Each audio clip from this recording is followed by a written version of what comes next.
I will put an end to the corrupt banking system. Andrew Jackson said, "The bank is trying to kill me, but I will kill it first." In 1816, Congress passed a bill establishing a privately owned central bank, the Second Bank of America.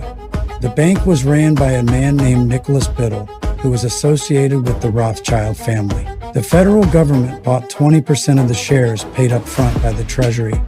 Then, through fractional reserve banking, the money was transformed into loans that were given out to private investors, who bought the remaining shares. A third of the shares were bought by foreign entities. Just 3 years after the second bank's creation, panic ensued of an economic crisis. After 12 years of economic manipulation from the bank, people had enough and ran Andrew Jackson for presidency. After Jackson's victory in 1828, he wasted no time going after the bank.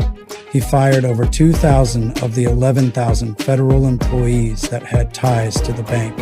In 1832, with his re-election approaching, the bank struck back. They asked Congress to pass a renewal bill 4 years early. Congress sent the bill to Jackson, which he then vetoed. Congress attempted to override Jackson's veto, but failed. Jackson said the hydra of corruption isn't dead yet.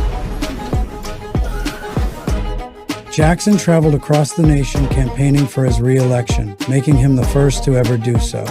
His campaign slogan was Jackson and no bank. Jackson won by a landslide in 1832. He fired his first and second appointed Secretary of Treasury for not following his order to begin withdrawing from the bank and placing the Treasury's deposits elsewhere. He then appointed Roger B. Taney, who started withdrawing the deposits on October 1st, 1833. The bank's head, Nicholas Biddle, somehow convinced the Senate to reject Taney's nomination. With the bank in fear, Biddle threatened to cause a depression by making money scarce if the bank was not rechartered. Nicholas Biddle made good on his threat and sharply contracted the money supply by calling in old loans and refusing to issue new ones. Panic ensued, and Biddle blamed Jackson, saying it was caused by the withdrawal of federal funds from the second bank. The media blamed Jackson as well, causing Congress to formally rebuke Jackson's actions. But due to lack of oversight on the bank and it being unconstitutional, Congress voted against rechartering the bank in 1834. Congress established a committee to investigate if the bank had caused the crash. When they showed up armed with a subpoena to examine the books, Biddle refused to hand them over. He also refused to testify to the committee. Later on, Biddle was arrested and charged with fraud. On January 8, 1835, Jackson paid off the national debt. A few weeks later, on January 30th, an assassin named Richard Lawrence attempted to assassinate President Jackson. After Lawrence failed, he was found not guilty due to insanity. He bragged around town that his powerful friends in Europe put him up to the task and would protect him if he were to get caught.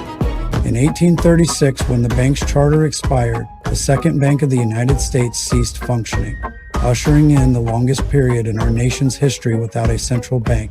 Jackson had successfully slain the beast, but just as he warned, it was a hydra of corruption. Cut off one head and another grows back.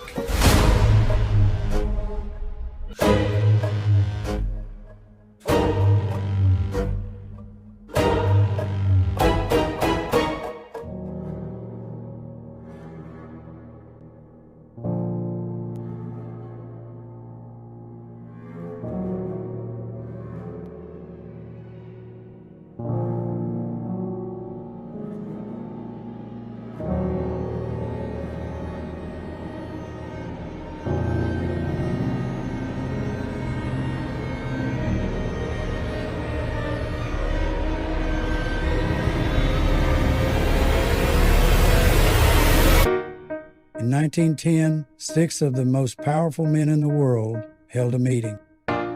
This included Senator Nelson Aldrich, Representative Abram Pyatt Andrew, Henry Davison, partner of J.P. Morgan, Benjamin Strong Jr., economist, Frank Vanderlip, president of the National City Bank of New York, and Paul Warburg, heir of a banking dynasty.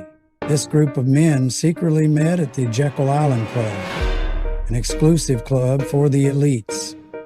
Members with big names like J.P. Morgan, William Vanderbilt, and William Rockefeller. During their time at Jekyll Island, they put together a plan to establish the Federal Reserve. This gave bankers the ability to print money on behalf of the U.S. government, and they weren't going to let anyone stop them. John Jacob Astor IV, his family founded the American Fur Company, and Benjamin Guggenheim made his fortune mining and melting metals. Isidor Straus was co-owner of Macy's with his brother. These three men opposed the plan for the Federal Reserve and were powerful enough to stop it. In 1912, they were to set sail on the White Star Line's newest ship, the Titanic. The White Star Line was owned by a parent company called the International Mercantile Marine Company, owned by J.P. Morgan. Morgan was supposed to be on the Titanic as well, but he canceled his trip. No one really knows why.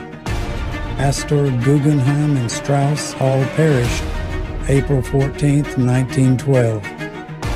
December 23, 1913, President Woodrow Wilson signed the Federal Reserve Act into law, giving bankers power over our money. Companies like J.P. Morgan Chase Bank own shares of the Federal Reserve. They know that loaning money to the government is profitable and safer because the loans are backed by taxpayers. The Federal Reserve aims to have a 2% inflation rate, which means they aim to steal 2% more of your money than they did the last time. And they will continue to print more and more until the ship starts to sink. This system creates a cycle where the purchasing power of your hard-earned dollars steadily erodes over time.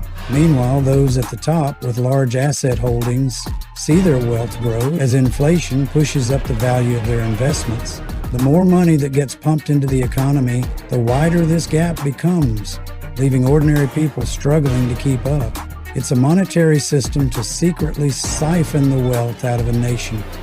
Every time money's printed, it makes your life harder and their lives easier. Your money becomes worth less, and their assets become worth more. This is the answer you're looking for the next time you ask yourself, why is everything so expensive? The elites know a society based on debt will not stay above water forever. That's why they're all getting on the lifeboats while the rest of us drown in inflation.